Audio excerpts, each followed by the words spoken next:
came back around the fucking circle pit just watching them. And I'm like, and then after that, they just kind of like backed up and they were just kind of like, I'm like, yeah, it only takes one person before you stop being a fucking dick. Like, you didn't like being hit when you weren't fucking paying attention. And especially like that show, a lot of people were actually headbanging. Oh yeah, the Enforce show? They were fucking headbanging. Yeah. Enforce and Creeping Death was fucking lots of headbanging and like circle pits. It wasn't pushy pits. It was just straight up like, okay, Enforce said we need to run full speed in a circle. And then you run into some guy that's in fucking front of you because they can't run fast enough. They're trying to hold all their merch just fucking running. It's like, there was a bunch of dudes who had like full merched out. And, like, they're trying to circle pit. They got their fucking shirts and their sweatshirts and vinyls in their hand. The one dude was easily, like, 6'1", 350 trying to run. And he's not, like, the tall 6'1", 350. He's, like, the built, like, Rodney Buckles 350 at 6'1". Fucking running like... And every time, like, he would start out, like, he would wait... He would be like, okay, I'm at the end of it. And by the time he would start moving, everyone was fucking pushing him over. I'm like, this poor dude just wants to have fun. Yeah, like, except for that one fucking big-ass dude that was in there. Yeah. Fucking gigantor ass. Yeah, big-ass fucking, like, 7+ foot tall motherfucker running in the circle pit. People were trying to push him when he's, like, he's standing in the middle of the circle pit. And he's just fucking all big and tall, and he kind of looks derpy. And then people, like, start targeting to push him, and they, like, hit him, and they just bounce off, and he's just like... just fucking pushing, like, they started circling real close to him, Lucas, and what he did, like, to get him to start moshing, he would just randomly pick people and fucking strong arm them out of the circle pit, and you would just see people, like, going this way, and it's just him, he's just like... fucking conductor. Yeah, it was fucking, like, me and Josh went to go in, and even Mason was like, that motherfucker is huge. Like, he walked between all of us and went in. And I'm like, yeah, I'm sitting this one out. That is the last guy. That fucking little chick with the long-ass fucking dreads, though, that dude did not go back to try and slam her in the fucking corner. Oh, yeah, she was at the fucking... him. She was at the Ingested shows, the fucking short chick with the fucking huge-ass dread. Yeah. That dude slammed her, and she turned around and fucking drop-kicked him. Damn. Like, fucking spun around and just, boom! Fucking slid him across the floor. Me and Josh were like, because initially she, like, fucking slapped him with her fucking hair. Yeah, she had the beads in. Ooh. Yeah. So it, like, fucking... It was like a fucking whip. Like, she headbanged, and it was like, whoosh.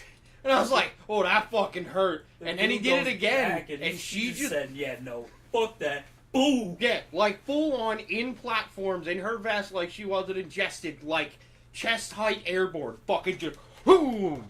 Like he was coming towards her, and she fucking seen him coming like out of the corner of her eyes, and like she had jumped and curled her legs up, so as he got close, she fucking kicked and like pushed him away with velocity. It wasn't like she just straight legged him. No, she was like, damn. I was like, God damn. And then they fucking, all they did after they got bullied by two people was stand in front of me and Josh and fucking do the little fucking head bob like that. I'm a fucking slam. I look at Josh, I'm like, the first time he fucking hits me, this is turning into a brawl. And then they realized it was us, and they went from being in front of us to our left. They're like, fuck. No, that bald guy went over to the right by the pinball machine. Yeah, the fucking bald over by the vest guy that already fucking need him. Yeah, after he got fucking leveled, that bald dude went and, like, tucked himself where the fucking pinball machines were in the back right. I was like, ah. I don't know. If they're... for some reason, I thought your whole group was Pittsburgh. If they're somewhere close, we're gonna have to fucking drag them to fucking Love Drafts to, like, a Symptom show or something. Yeah. And just fucking be like, hey, like, if you're gonna do it and you want to get in it, this is where you're gonna get in it, and we'll get you up if you go down. Just watch the dudes throwing punches, and if they punch you, punch them the fuck back. Or if you don't want to, just double tap on the shoulder, and they're getting speared like Bobby Lashley. You're not gonna know what hit them, just gonna fucking hit the fucking... Because they're redoing their stage. Yeah, so it's just like gonna 8 fucking Yeah, slam them right I showed into you the pictures of it. stage. Yeah. I gotta say, the most adorable thing before we get into this podcast episode was watching the group in front of us, your significant other, Anna and Bree, all fucking like headbanging in synchrony. Synchronized. Yeah. It was fucking adorable. I was like, aww. Like, look at them all go. At first, Anna and Remy like weren't in tempo, and they were just kind of like looking around. Like me and Josh were headbanging, and Bree's headbanging. They're just kind of looking around. And they're like they got their body into it, and they're like matching the headbang. And they're like, oh, this is how we do it. And then like they full like all shoulder diving. The three of them in front of us reminded me of Frozen Soul when they all get together, because they were all like crammed like this. They were just all just fucking like. I'm like, oh, look at them go. And they went for like 2 songs in a row. I'm like, oh god, all of their necks are gonna hurt tomorrow. Because none of them were doing the proper like shoulder dive. They were all just like, I'm like, ow, I can feel it already. Fucking Brie woke up and she's like, my neck hurts. I'm like, yeah, you used a little too much neck. I was hurting a little bit, but I also had to make space from some big fat guy that had his belly on my back. It worked. It's worth the fucking pain. Boy, he definitely backed the fuck up. Oh, he smelled so bad too. Well, it was the other guy that was with Gengar. Oh, he smelled awful too. I don't know what the fuck. If that was his cologne or what. His cologne smells like BO and cat piss. That's Like, that'll really help you pick up the Straight Japanese rock star girl. fucking, like straight turds. I bet you he has baby metal all up in his DMs. Well, a Gengar guy probably does. He fucking wore the hat and everything. Like, look, I'm cultured. Like, bro. Lucas, when you were in the pit, that fucking Gengar dude was like full meltdown. He's like, "I love you, marry me," and I'm like, yeah. "Oh my He's fucking!" just, And then like, hand reaching out. He's I like, finally oh, had God. enough. He's like, "I love you, marry me." And he's bumping Bree in the back of the head, and I step in, and I put my foot down real solid. And he bumped into me, and I just, boom! And I fucking caught him right in the ribs, and he's like, and he fucking scooched over, and then there was enough space for me and Josh, and I'm like, and then the big fat guy came walking up on Josh, and he's like, "Oh, gonna touch my belly," and I'm like, "Oh, here we fucking go." Rub my belly. Like, I already got rid of one, and you're just gonna come sliding your big ass up here like I made the space for you. Like, that Gengar dude he's like, "I love you, marry me." I'm like, first off, they can't hear you over the PA. Secondly, you're fucking weird. Yeah. Get a fucking girlfriend or, like, get a Misty, like, cuddle pillow or something, but for the love of God. Alright, we gotta Well, get he in. probably does. He probably has a Misty. He probably does have a Misty snuggle pillow. But he probably has like a face cut out. Like, he probably has 4 pillows and has a face cut out for each one of them in the band. He's got 3 baby metal pillows and fucking 4 Hanabi pillows. Like, he was that into it. Like, and I get being into that type of music, but when you're specifically into it to be a fucking weirdo. Yeah. Yeah, that's how you get restraining orders. You should probably not sit there and just be like, "Marry me, please." The worst part is, Kyle, is most of the crowd, and I pointed out to Lucas when we were late in line, I was like, I feel like we're at Death Clock again.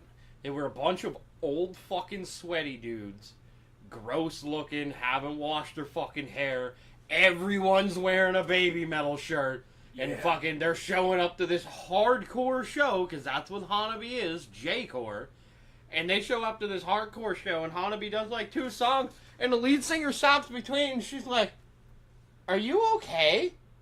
Because no one's moving, everyone's just doing this with their fucking phones.